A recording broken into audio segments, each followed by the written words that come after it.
గత ఎన్నికల్లో అత్యధిక మెజారిటీతో వైసీపీ విజయం సాధించింది. 151 స్థానాలతో బంపర్ విక్టరీ కొట్టింది. నాటి ఎన్నికల్లో వైసీపీ ఆత్మవిశ్వాసం ముందు అధికార పార్టీగా ఉన్న తెలుగుదేశం కనీస స్థాయిలో కూడా నిలబడలేకపోయింది. అదే ఆ పార్టీకి విజయం సాధించి పెట్టింది. అయితే ఈ ఎన్నికల్లో మాత్రం సీన్ మారింది. గత ఎన్నికల్లో వ్యక్తమైన విశ్వాసం, కాన్ఫిడెన్స్ వైసీపీలో కనిపించలేదు.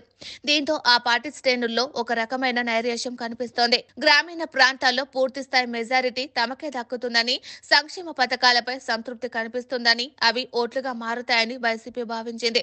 కానీ సంక్షేమ పథకాలు అందుకున్నందువల్లే వారు ప్రభుత్వానికి వ్యతిరేకంగా నోరు తెరవలేకపోయారు.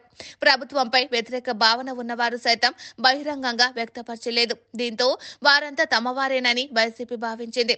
అయితే అది పోలింగ్ కు ముందు తేలిపోయింది. ప్రజల్లో ఒక రకమైన చేంజ్ కనిపించింది. కూటమికి పాజిటివ్ మూడ్ వ్యక్తమైంది. అదే వైసీపీకి ప్రతికూలంగా మారింది. 2019లో టీడీపీ ఎదుర్కొన్న పరిస్థితినే ఇప్పుడు వైసీపీ ఫేస్ చేస్తుంది. నాడు ఎన్నికలకు ముందు టీడీపీ చేతులెత్తేసింది. అయితే ఈ విషయంలో వైసీపీ పరిస్థితి కాస్త బెటర్ గానే ఉంది. పోలింగ్ వరకు ఎలాగైనా గెలుస్తామన్న నమ్మకాన్ని క్యాడర్లో కల్పించారు. కానీ పోలింగ్ అయిపోయిన తర్వాత అసలు ఏమీ లేదన్నట్టుగా వైసీపీ నేతలు భావించారు.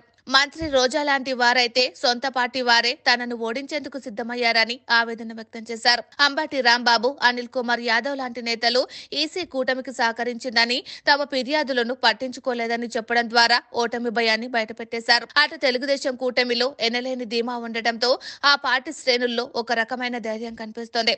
వైసీపీలో మాత్రం అటువంటిదేమీ కనిపించకపోవడం ఆ పార్టీకి లోటు.